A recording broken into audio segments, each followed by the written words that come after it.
Hello friends, मैं गौरव व्यास advocate आपके अपने YouTube channel legal awareness academy में आपका स्वागत करता हूं। फ्रेंड्स, आज हम बात करेंगे महामारी अधिनियम 1897 पर। फ्रेंड्स, कोरोना आज जो कि पूरे विश्व को जिसने संक्रमित कर रखा है, कोरोना से विश्व के लगभग 190 देश संक्रमित हो चुके हैं।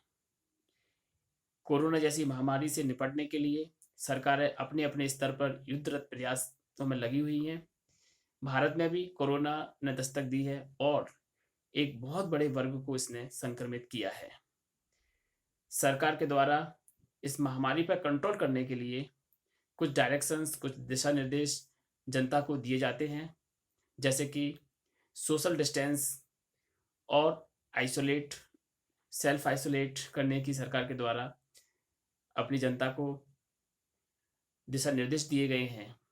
लेकिन जनता के द्वारा इन निर्देशों का पालन पूरी तरीके से किया जा रहा है या नहीं किया जा रहा, इसके लिए सरकार कुछ विधिक प्रावधानों का सहारा लेते हुए अपनी जनता से अपने द्वारा दिए गए दिशा निर्देशों का पालन कराने के लिए जनता को बाध्य करती है, जिससे कि इस महामारी की चैन टूट सके और जनता फिर से एक सुखी समृद्ध जीवन जीने के लिए एक वातावरण तैयार कर सके। फ्रेंड्स, इंडियन ब्रिटिश गवर्नमेंट के द्वारा 1897 में प्लेग से निपटने के लिए एक एक्ट पारित किया गया था, जिसे कि हम महामारी अधिनियम 1897 के नाम से जानते हैं। सरकार के द्वारा उस समय जो लोग इस महामारी से पीड़ित थे, जिनमें संक्रमण फैला हुआ था, उन्हें सरकार हॉस्पिटल में अन्य लोगों से पृथक रख रही थी या ऐसे केंद्रों में रख रही थी जहां पर ये लोग दूसरे लोगों के संपर्क में ना आ सकें, जिससे कि इस महामारी की चैन को तोड़ा जा सके। फ्रेंड्स, आपको बता दें कि इंडियन ब्रिटिश गवर्नमेंट के द्वारा महामारी अधिनियम का जितना दुरुपयोग किया गया था, उतना दुरुपयोग आज नहीं किया जा रहा, क्योंकि इंडियन ब्रिटिश गवर्नमेंट का उद्देश्य सिर्फ और सिर्फ जनता पर शासन करना और जनता की आवाज को दबाना था। इस प्रकार इस अधिनियम के माध्यम से जनता ने उन सभी लोगों की आवाजों को दबाने का काम किया जो उस समय ब्रिटिश गवर्नमेंट के खिलाफ उठ रही थी।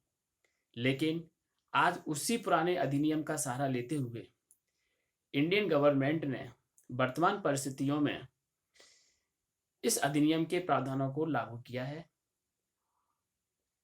चूंकि आज की गवर्नमेंट का स्वरूप दमनकारी ना होकर के एक वेलफेयर, लोक कल्याणकारी राज्य का स्वरूप है, इस कारण से अब इस अधिनियम का दुरुपयोग होने के चांसेस नहीं है।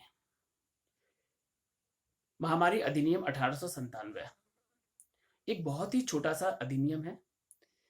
इस अधिनियम में मुख्य रूप से चार धाराओं में इस अधिनियम के पूरे विषय वस्तु को कवर किया गया है। अधिनियम की धारा 1 बताती है कि अधिनियम कहां पर लागू होगा। धारा के अनुसार अधिनियम संपूर्ण भारत पर लागू है। अधिनियम की धारा 2 और 3,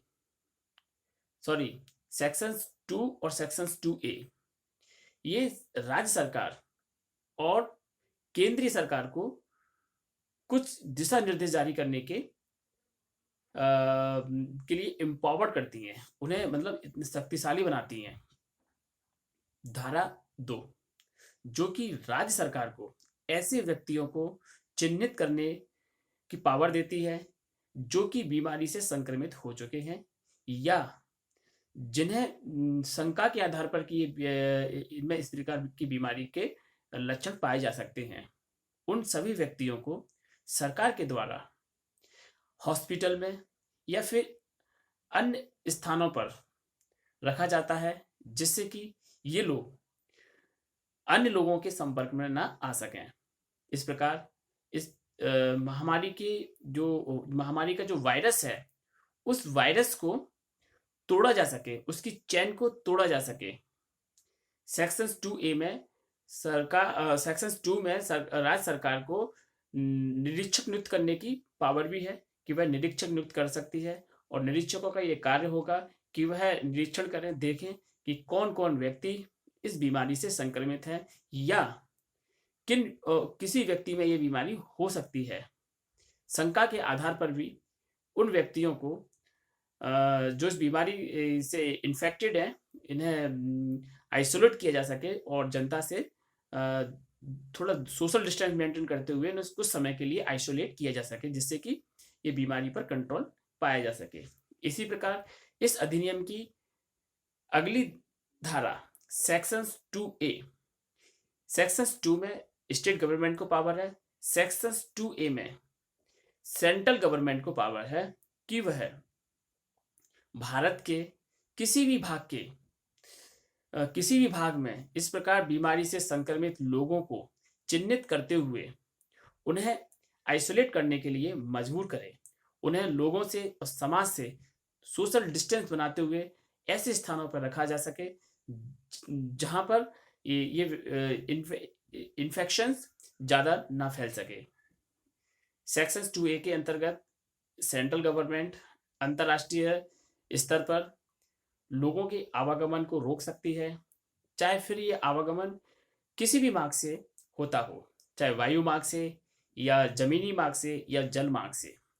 सरकार के द्वारा इस आवागमन को अवरुद्ध किया जा सकता है और देश को लॉकडाउन भी किया जा सकता है। आवश्यकता अनुसार देश के किसी भी भाग में लॉकडाउन किया जा सकता है या संपूर्ण देश में लॉकडाउन किया जा सकता है, जैसा कि आज हम देख रहे हैं कि संपूर्ण भारत में केंद्रीय सरकार के द्वारा लॉकडाउन की घोषणा कर दी गई है। अब यदि सरकार के द्वारा जो दिशा निर्देश डायरेक्शन दिए जा रहे हैं, लोगों के द्वारा यदि उन डायरेक्शंस को फॉलो नहीं किया जाता है, तो क्या विधिक प्रावधान है जिनके आधार पर लोगों को मजबूर किया जा सके डायरेक्शंस को फॉलो करने के लिए। यदि डायरेक्शंस को फॉलो नहीं करते हैं तो उन्हें कानून के अंतर्गत उपयुक्त दंड से भी दंडित किया जा सकता है। इस प्रकार लोगों के द्वारा डायरेक्शन को फॉलो न करना एक बहुत बड़े संकट को आमंत्रण देना है। सेक्शंस इस विषय में आईपीसी की सेक्शंस 269, 270 और 271 में प्रावधान किए गए हैं।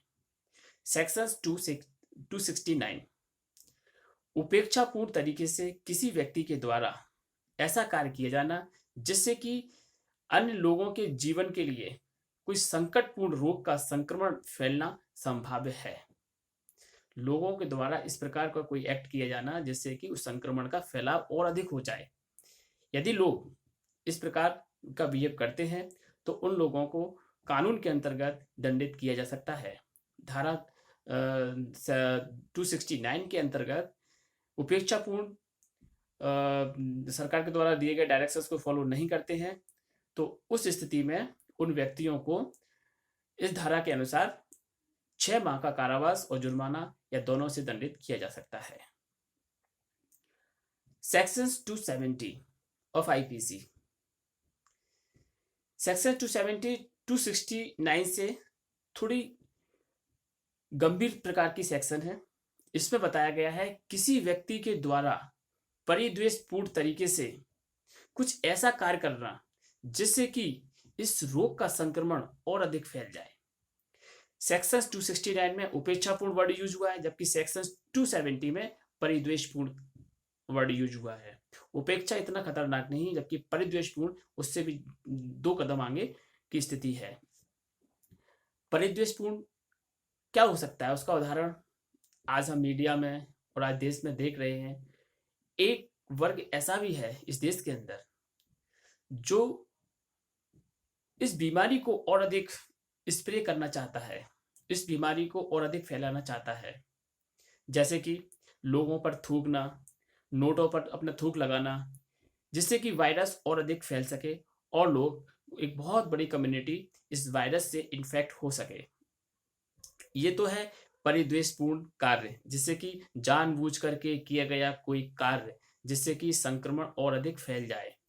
इस प्रकार के एक्ट को सेक्शन 270 में कवर किया गया है और उसके लिए पनिशमेंट है 2 ईयर और जुर्माना या फिर दोनों ही। सेक्शन 270, सेक्शन 271 आपने अभी इस समय मीडिया में और सरकार के द्वारा और लोगों में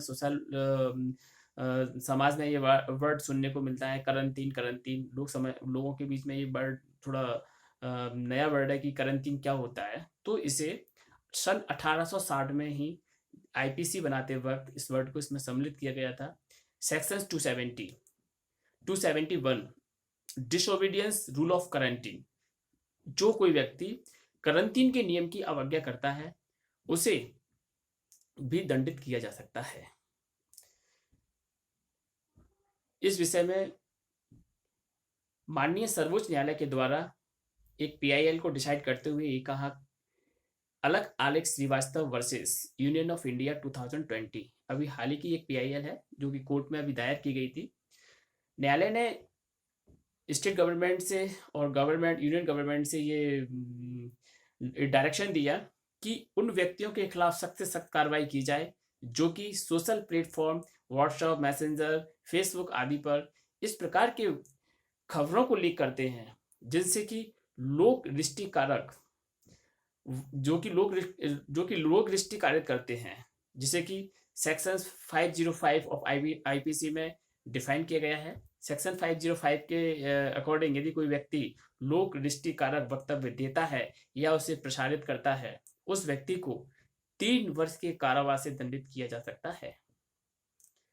सुप्रीम कोर्ट ने अपने जजमेंट में हवाला देते हुए कहा कि लोगों के द्वारा लॉकडाउन के दौरान ये बात को प्रसारित करना फेसबुक, मैसेंजर और अपने व्हाट्सएप पर कि सरकार के द्वारा लॉकडाउन का और जो आदेश दिया गया है वह 3 महीने के लिए दिया गया है, जबकि डायरेक्शन सरकार के द्वारा इस प्रकार का कोई डिक्लेरेशन नहीं था।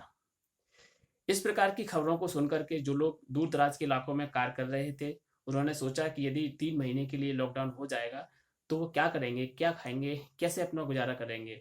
इस खबर को सुनते ही लोगों ने जहाँ थे वहाँ से पलायन स्टार्ट किया और कुछ लोग इसमें मारे भी गए। इस प्रकार सुप्रीम कोर्ट ने ये डायरेक्शन दिया गवर्नमेंट को कि वो उन लोगों के खिलाफ सख्त कार्रवाई करे जो फेसबुक, मैसेंजर और व्हाट्सएप पर इस प्रकार के लोक दृष्टिकारक वक्तव्य प्रसारित करते हैं। उनके खिलाफ सख्त कार्रवाई की जाए, उन्हें कानून के अनुसार दंडित किया जाए। जो कि इस सेक्शन 505 ऑफ आईपीसी में इस विषय के लिए, इस लोक दृष्टिकारक वक्तव्य के लिए पनिशमेंट है 3 इयर्स। इसलिए लोगों से अपील है कि इस प्रकार के कोई वक्तव्य, कोई स्टेटमेंट ना दें जिनसे कि लोक दृष्टि होती हो। फ्रेंड्स, जब किसी देश में खतरनाक महामारी जैसा संकट आता है तो वो एक आपदा की ही स्थिति होती है। इस समय महामारी अधिनियम के अतिरिक्त डिजास्टर मैनेजमेंट एक्ट 2005 भी लागू होता है। यदि कोई लोक सेवक जो कि सरकार के द्वारा डायरेक्शन दिए गए हैं उन डायरेक्शंस को फॉलो नहीं करता है, अपनी ड्यूटी को फॉलो नहीं करता है, तो उनके खिलाफ क्या कार्रवाई की जा सकती है। तो डिजास्टर मैनेजमेंट एक्ट 2005 की सेक्शन 56 में ये बताया गया है कि ऐसे लोक सेवक जो कि अपने कर्तव्यों का पालन नहीं करते हैं, कर्तव्यों की उपेक्षा करते हैं, उनके लिए सजा का प्रावधान है। फ्रेंड्स, डिजास्टर मैनेजमेंट एक्ट के अंतर्गत एक ऐसी अथॉरिटी का गठन भी किया जाता है जो कि आपदा के समय देश में कार्य कर सके और सरकार के द्वारा दिए गए डायरेक्शंस को फॉलो कर सके और देश में लोगों की सहायता कर सके और उन लोगों को इस आपदा की घड़ी से निकाल सके। फ्रेंड्स,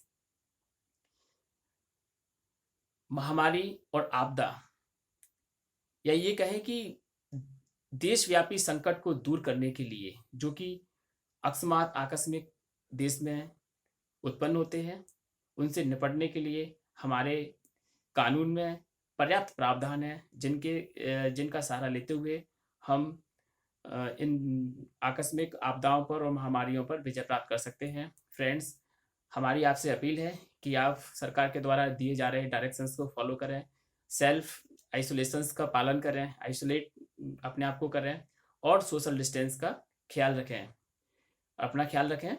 और फ्रेंड्स, यदि आपको कोई ऐसा लक्षण नज़र आता है कोरोना का, तो प्लीज़ अपने इस डिसीज़ को छुपाएं नहीं और सामने आकर के अपने साहस का परिचय देते हुए अपने आप को आइसोलेट करने, अपने आप को ओपन कर रहे हैं, जिससे कि डॉक्टर्स के द्वारा समय पर उपचार किया जा सके और इस बीमारी से निजात पाया जा सके। फ्रेंड्स, उम्मीद करता हूँ कि आपको ये वीडियो हेल्पफुल लगा होगा। Thank you very much.